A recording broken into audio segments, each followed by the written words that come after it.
1,100 cubic inches of pure American fury, and 32 valves screaming at 7,000 RPM. This is the story of Ford's biggest, baddest V8 that was so powerful, it got banned from drag racing. This is the story of the legendary GAA, the war Hemi that started as a failed aircraft engine, but went on to become the holy grail for hot rodders. The year was 1940, and Henry Ford had his sights set on building the ultimate aircraft engine to power America's war machine. Ford's plan was audacious: create a V12 masterpiece that would make the legendary Rolls-Royce Merlin look like a toy. We are talking about 1,650 cubic inches of aluminum fury, 4 overhead camshafts, 48 valves, and a target of 2,000 horsepower. Ford poured millions into this project, designing what was essentially a mechanical work of art. The prototype exceeded every expectation, cranking out 1,800 horsepower on its first test run, and proving that American engineering could match anything the British were building. Henry Ford was so confident that he had already ordered all the tooling and casting equipment for mass production. But then disaster struck. The Air Corps chose the proven Allison V12 instead, leaving Ford with a massive investment in an engine nobody wanted. Most companies would have written it off as a loss and moved on. Ford got creative in the most spectacular way possible. With his aviation dreams crushed, Henry Ford had a choice to make: scrap the entire project or find another use for his revolutionary engine design. Fortunately, the U.S. Army was facing its own crisis. The Sherman tank's radial engine was proving inadequate for the demands of modern warfare. Ford's solution was simple: take the rejected V12 design and lop off 4 cylinders.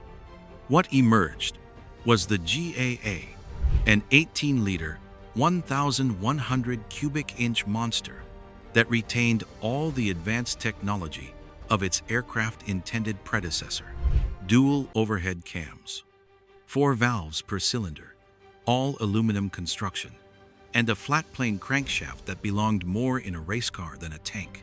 The specifications were staggering for 1942: 525 horsepower at 2,600 RPM, more than most modern muscle cars. But the real party trick was torque: 1,050 pound-feet at just 2,200 RPM. This was not just powerful, it was a mechanical earthquake wrapped in aluminum that could push a 30-ton Sherman tank around like a shopping cart. The all-aluminum block and heads saved crucial weight while providing superior heat dissipation.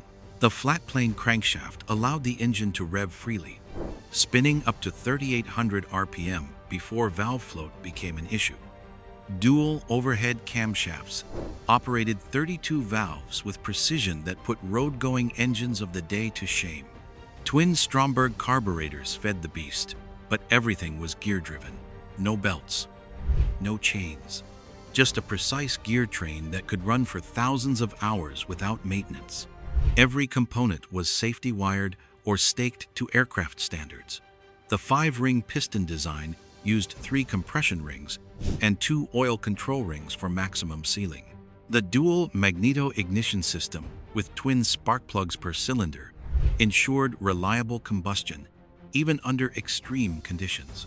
This was race car engineering disguised as military hardware. The GAA transformed Sherman tanks into mechanical predators.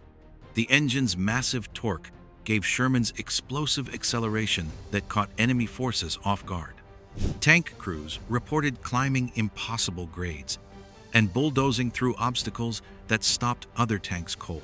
7 different Sherman variants used the GAA, along with tank destroyers, self-propelled artillery, and recovery vehicles. Tank crews loved removing the governors and letting these engines scream. At 3,800 RPM, the GAA was producing well over its rated horsepower, turning Shermans into berserkers that could outrun and outfight anything on the battlefield. After the war ended, thousands of surplus GAA engines flooded the civilian market. Hot rodders, tractor pullers, and marine enthusiasts discovered that this military power plant was the ultimate sleeper engine. Remove the military restrictions, add some compression, and suddenly you had 800 horsepower from what looked like a stock engine. Modern GAA builds are insane. In Brazil, André de Chuc de Oliveira built a twin-turbo street rod version, producing an estimated 1,500 horsepower at 8 psi, with potential for 3,300 horsepower at 30 psi. In the United States, Kevin Heidrich's tractor-pulling GAA runs twin blowers and is being converted to massive turbos for even more power. In the 1950s, GAA-powered dragsters did not just win races. They obliterated the competition so completely that NHRA had no choice but to ban them. Engines producing over 2,000 horsepower in an era when most dragsters were running 500 or 600. They were so powerful they tore race cars apart. Chassis technology could not keep up, and the crashes were spectacular and dangerous. Today, the Ford GAA represents the ultimate what-if scenario in automotive history. This engine had technology that would not become common until the 1990s. All aluminum construction, dual overhead cams, 4 valves per cylinder, and flat plane cranks. Original engines are now worth their weight in gold. Complete running examples can fetch $50,000 or more, while restored tank installations command 6-figure prices. Modern engine builders still study the GAA's design principles. The gear-driven Valvetrain, the aluminum construction techniques, the flat plane crankshaft, all of it influenced modern racing engines. The Ford GAA stands as proof that sometimes the greatest innovations come from the most unexpected places. What started as a failed aircraft engine in tank warfare then evolved into the ultimate hot rod power plant. At 1,100 cubic inches, the GAA remains Ford's largest gasoline V8 ever built. But size was not what made it special. It was the combination of advanced technology, robust construction, and unlimited potential that made it legendary. The war Hemi that Ford tried to hide became the engine that defined American mechanical supremacy. And somewhere in a garage or shop, another builder is probably firing up a GAA right now, adding to its legend one thunderous revolution at a time. Want to hear more stories about the engines that shaped automotive history? Check out our other videos about the forgotten power plants that deserve to be remembered.